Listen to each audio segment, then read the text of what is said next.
नमस्कार, आप देख रहे हैं वीके न्यूज और मैं हूं आपके साथ शिल्पा गुप्ता।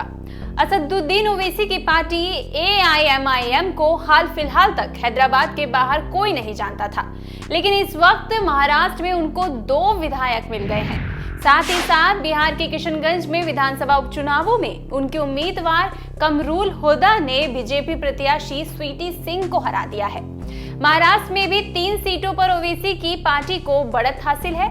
असदुद्दीन ओवैसी अपनी पार्टी को देश के अलग अलग हिस्सों में बेहद सोची समझी रणनीति के तहत आगे बढ़ा रहे हैं। क्या मुसलमानों के राष्ट्रीय नेता के तौर पर असदुद्दीन ओवैसी स्थापित हो रहे हैं?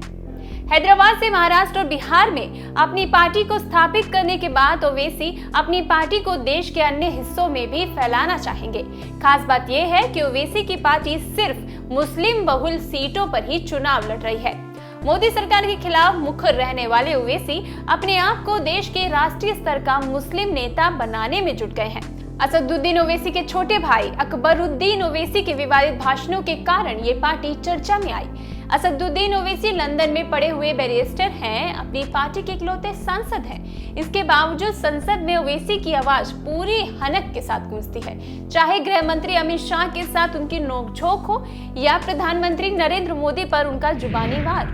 ऐसे दौर में जब पीएम मोदी और गृह मंत्री अमित शाह के सामने कांग्रेस समेत सारा विपक्ष खामोशी ओढ़ चुका है, असदुद्दीन ओवैसी अकेले दम पर बुलंद आवाज में उनका विरोध करते हैं। चाहे वंदे मातरम की बात हो या राष्ट्रवाद की, चाहे गौ सेवकों की बात हो या मॉब लिंचिंग की घटनाओं की, असदुद्दीन ओवैसी ने मोदी सरकार के खिलाफ जमकर हमला बोला है।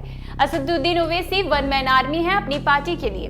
ये ओवैसी की व्यक्तिगत लोकप्रियता ही है कि वो अपनी पार्टी को हैदराबाद से महाराष्ट्र ले गए। उनकी पार्टी AIMIM ने पिछली बार महाराष्ट्र विधानसभा चुनावों में 2 सीटें जीती थी। मुंबई के बायकुला से उनके विधायक वारिस पठान के भारत माता की जय नहीं बोलने पर हुआ विवाद आपको याद ही होगा। महाराष्ट्र के अलावा ओवैसी अपनी पार्टी को बिहार के किशनगंज भी ले गए। पिछली बार लोकसभा चुनावों में भी उनके उम्मीदवार ने तगड़ी चुनौती पेश की थी। इस बार महाराष्ट्र विधानसभा चुनावों में अभी तक AIMIM 3 सीटों पर आगे चल रहा है। वहीं बिहार के किशनगंज में हो रहे विधानसभा उपचुनावों में भी AIMIM को बढ़त हासिल है। आपको ये वीडियो कैसा लगा हमें कमेंट बॉक्स में जरूर बताएं। वीडियो आपको पसंद आया हो तो इसे लाइक करें, शेयर करें और देखते रहें वीके न्यूज। शुक्रिया।